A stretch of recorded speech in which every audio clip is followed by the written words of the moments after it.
Wood TV8, Mercantile Bank of Michigan, and Jacobs Financial are proud to support the class of 2020. Greetings. I'm Michael MacKenzie, one of the valedictorians and the student council president for the class of 2020.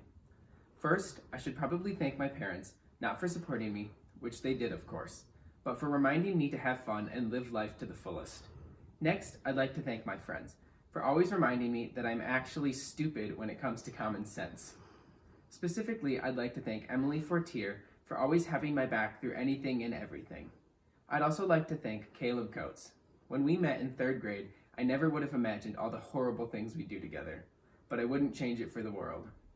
The last people I'd like to thank are all of my teachers, and I mean all of them, K through 12.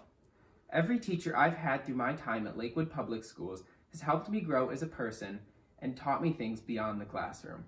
Your roles as my mentors, coaches, and advisors helped me develop the personality I have today.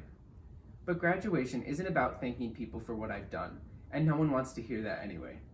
It's about what we have all done and have all been through. So, on a more serious note, for the class of 2020, here is what I have to say. Our lives have never been what we expected. When we were born, this world was already in a period of drastic change. We hadn't even taken our first steps when the Twin Towers fell on September 11th.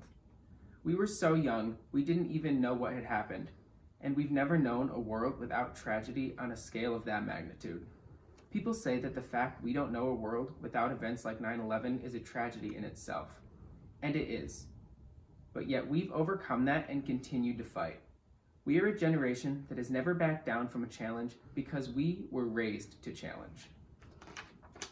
Now, remember back to when we were entering elementary school. The global economy crashed.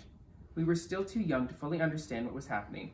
While we were learning to spell, the stock market was crashing.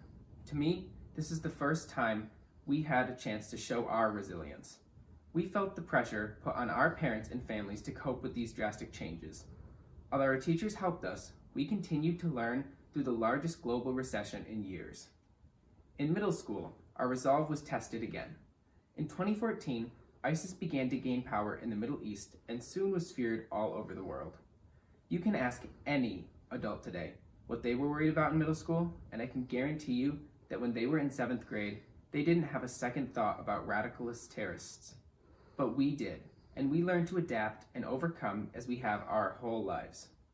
Our entire school experience shows the pride and power found within each member of the class of 2020. Even now, we are graduating in a time of mass uncertainty, challenged by a virus that has wreaked havoc across the world. We really can't catch a break. But despite fear, despite anxiety, despite everything, we learned. We learned in a world of unrest. When we are tested again and again, we have proven that we won't give up and we will rise up. When I see each and every one of you, I know this world won't stop changing because we are going to change it. We will become doctors, lawyers, mechanics, chefs, farmers, vets, and anything we want to be, because before today, we've already proven that we can handle anything this world has to throw at us. So to wrap things up, this is what I have to say. Over the past 12 years, we've watched the world change. Now it's time for us to stand up, take action, and change it for ourselves.